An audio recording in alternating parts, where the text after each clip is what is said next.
I have prayed that an unapologetically queer romantic comedy would come our way, and my prayers have been answered. Fire Island is super gay. Fire Island is not a coming-of-age story. Fire Island is not a trauma-centered narrative. Fire Island is a sunny, funny, gay, sex-positive romantic comedy based on Jane Austen's Pride and Prejudice. For those of you who have never been to Fire Island, I'll quote screenwriter and star Joel Kim Booster in his foreword to Penguin Random House's new edition of Pride and Prejudice. Fire Island is widely known throughout the gay community as one of two things: a Mecca-like summer destination full of gorgeous architecture and bronzed hard bodies, or a nightmarish summer stock production of all our worst impulses as modern gay men: racism, substance abuse, and depraved sexual activity. Both versions are more or less correct, depending on your perspective, but ultimately Fire Island is what you make of it. Fire Island, the romantic comedy written by Booster, explores modern queer culture, our prejudices, and our obsession with body image. So, how did they do? And who's obsessed with body image?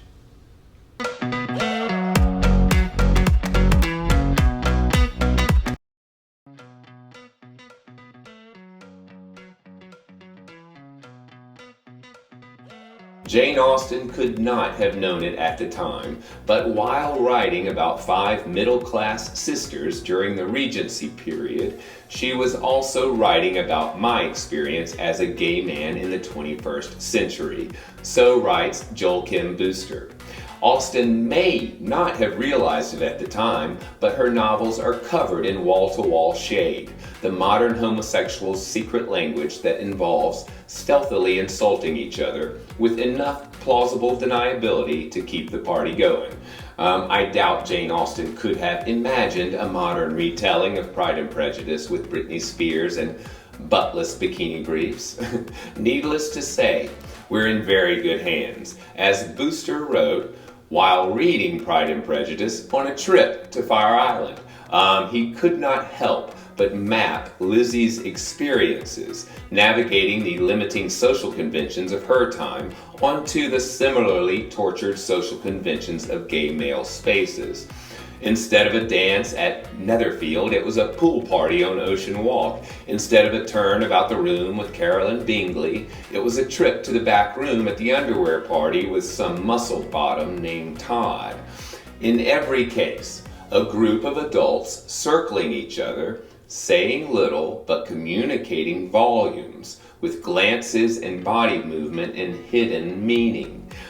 We've already been gifted with two gorgeous productions of Jane Austen's Pride and Prejudice, one with Colin Firth and Jennifer L., and the other with Keira Knightley and Matthew McFadden.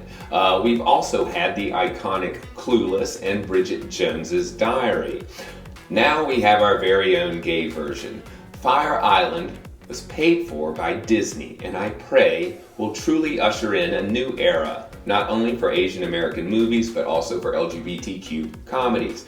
Fire Island centers on queer people of color, specifically for Asian leads. Booster's adaptation of Pride and Prejudice is unapologetically queer. He gives LGBTQ audiences a glimpse into a place where we are not the minority. Fire Island does not cater remotely to heterosexuals, which will most likely result in more heterosexual viewership. Truth in storytelling will do that. Truth is funnier than fiction.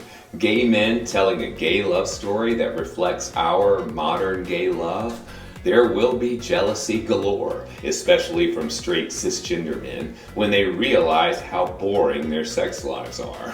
So, I do hope they tune in. The synopsis: a group of queer best friends gather in the Fire Island Pines for their annual week of love and laughter. But a sudden change of events might make this their last summer in gay paradise. As they discover the romance and pleasures of the iconic island, their bonds as a chosen family are pushed to the limit. Fire Island is a downright joyous romantic comedy that had me laughing and crying tears of joy and recognition, and the cast is outstanding. My admiration for Joel Kim Booster is through the roof. There is so much love that went into this movie. Love made Fire Island. I believe Fire Island will be one of my favorites of the year, if not the favorite. I can't see anything taking its place at this point. Director Andrew Ahn, Joel Kim Booster, and Bowen Yang are outstanding. But Fire Island is a true ensemble with Margaret Cho, Conrad Ricamora, Matt Rogers, Tomas Matos, Torian Miller, James Scully, and Nick Adams. A big thank you to producer Hulu and the film's producers, John Hodges, Tony Hernandez, and Brooke Posh, for rescuing Fire Island from certain death. After Quibi, the short-form streamer, collapsed, Fire Island was originally supposed to appear there in those little episodes, which would have annoyed the fuck out of me. So thank you very much. John, Tony, Brooke, and also executive producer Joel Kim Booster. The breakout star is screenwriter and actor Joel Kim Booster as the Lizzie Bennett of Fire Island. I'm in love. His Lizzie Bennett is the kind of commitment phobe that quickly kicks guys out of bed who emanate boyfriend energy. And he's super hot too. As a screenwriter, Booster has created a marvelous group of flawed queer people. And although voiceovers in general can be tedious, Booster's performance enlightens, elevates, and energizes the movie. Bowen Yang is excellent as the hopeless romantic Howie. The Jane Bennett, I truly hope for a sequel. Bowen Yang has so many witty, enduring moments. Conrad Ricamora delivers as Will, Fire Island's Mr. Darcy. Without saying too much, I'm in love with Will. His dance at the end and the connection he has with Booster's Noah almost made me swoon. So beautifully done. Margaret Cho, wow, she's marvelous as the house mom. And the advice she gives Noah at the end brought me to tears, then laughter. The rest of the ensemble brought so much joy. James Scully as Charlie, Noah's love interest. He hits all the sweet, funny notes of naivete. Torian Miller made me laugh with almost every line, especially his fear of deer ticks, as everyone else is remarking on the beauty of the island. I loved Torian Miller. Matt Rogers and Tomas Matos were hysterical as party couple Luke and Keegan. They are scene stealers of the highest order. It's impossible to pick a favorite among the cast of Fire Island. There are also cameos by LGBTQ activist Peppermint as an Ice Palace drag queen, and Robin Bird. Joel Kim Booster obviously respects his elders. I'd never considered the important role Robin Bird has played in our lives. Director Andrew Ahn does seamless, wonderful work here. His close-ups were especially effective, touching, and erotic, especially when Will and Noah almost kissed the first time. Andrew Ahn has created a wonderfully breezy, bawdy, soulful pop culture confection. Felipe Vara de Rey's sun-drenched cinematography had me booking my trip. The production design of Katie Hickman and the costume design by David Tabert created exactly the right contrast between the rich and the poor gaze of Fire Island. I'll be listening to the soundtrack all summer, from the happy harpsichord-heavy score to Kathleen's remake of Pure Imagination from Willy Wonka, which serves as the perfect opening as our queer group ferries to Fire Island, a gay playground come to life.